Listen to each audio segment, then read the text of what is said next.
ಇದು ಮೊದಲನೆಯ ದಾಳಿ. ಈ ರೀತಿಯಾಗಿ ಏರ್ ಸರ್ಜಿಕಲ್ ಸ್ಟ್ರೈಕ್ ಅನ್ನು ನಡೆಸಿರುವಂಥದ್ದು. ಪುಲ್ವಾಮಾ ದಾಳಿ ನಡೆಸಿ ಕ್ರೌರ್ಯ ಮೆರೆದಿದ್ದಂತಹ ಉಗ್ರರಿಗೆ ತಕ್ಕ ಪಾಠ ಕಲಿಸಿದೆ ಭಾರತೀಯ ಸೇನೆ. ಭಾರತದ ದಾಳಿಗೆ ನುಚ್ಚು ನೂರಾಗಿ ಹೋಗಿದೆ ಉಗ್ರರ ಸಂಘಟನೆಯ ಆ ಒಂದು ಪ್ರದೇಶ ಏನಿತ್ತು.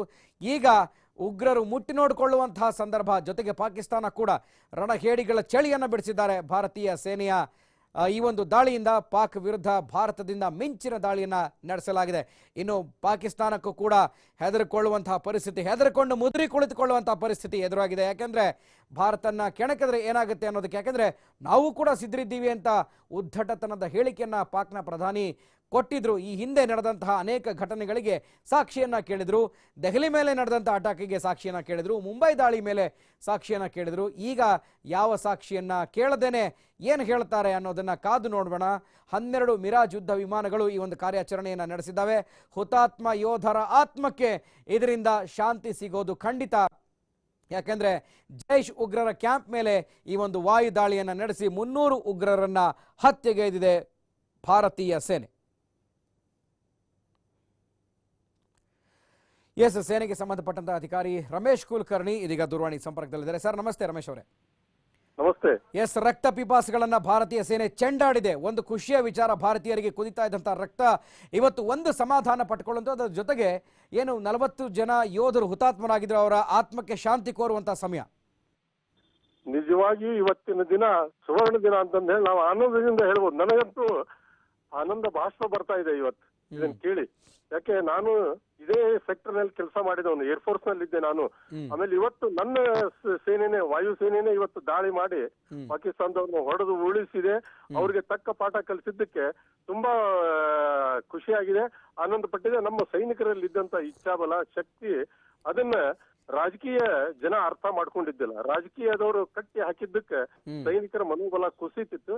ಈಗ ಯಾವ ತರ ಫ್ರೀ ಹ್ಯಾಂಡ್ ಸಿಕ್ಕಿದೆ ಸೈನಿಕರಿಗೆ. ಅದರಲ್ಲಂತೂ ವಾಯು ಸೇನೆ ಅಂತೂ ಯಾವಾಗಲೂ ಸನ್ನದ್ಧವಾಗಿದ್ದೇ ಇದೆ.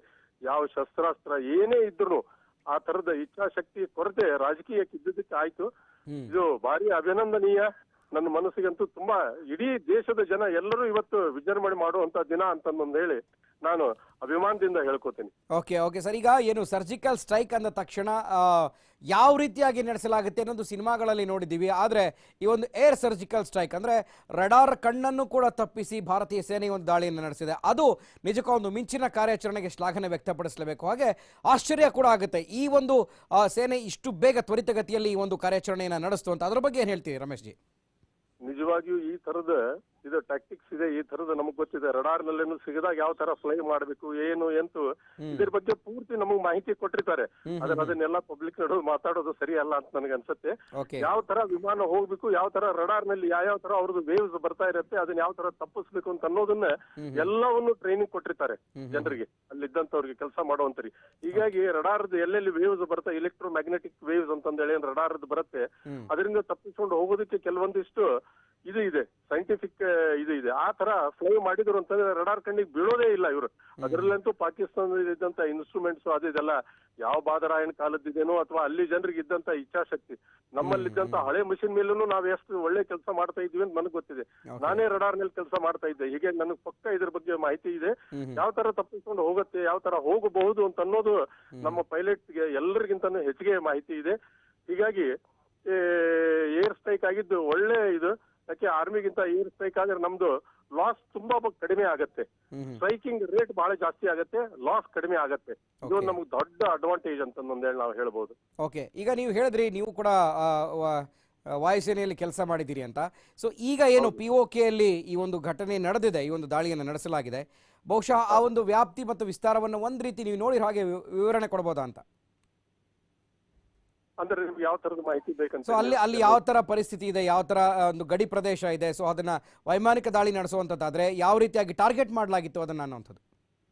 ಆ ತರದ ಇವ್ರದ್ದು ಎಲ್ಲೆಲ್ಲಿ ಈ ತರದ ಅಮ್ಯುನಿಷನ್ಸ್, ಆರ್ಮ್ಸ್ ಎಲ್ಲ ಇರುತ್ತೆ, ಅಥವಾ ಇವ್ರದ್ದು ಟೆರರಿಸ್ಟ್ ಬೇಸ್ ಅದೆಲ್ಲ ಎಲ್ಲಿರುತ್ತೆ, ಅದನ್ನೆಲ್ಲವನ್ನು ನಮ್ಮ ಇಂಟೆಲಿಜೆನ್ಸ್ ವಿಂಗ್ ಕಡೆ ನಿಮ್ ಹತ್ರ ಮೊದ್ಲಿಂದನೂ ಮಾಹಿತಿ ಇದ್ದೇ ಇರುತ್ತೆ.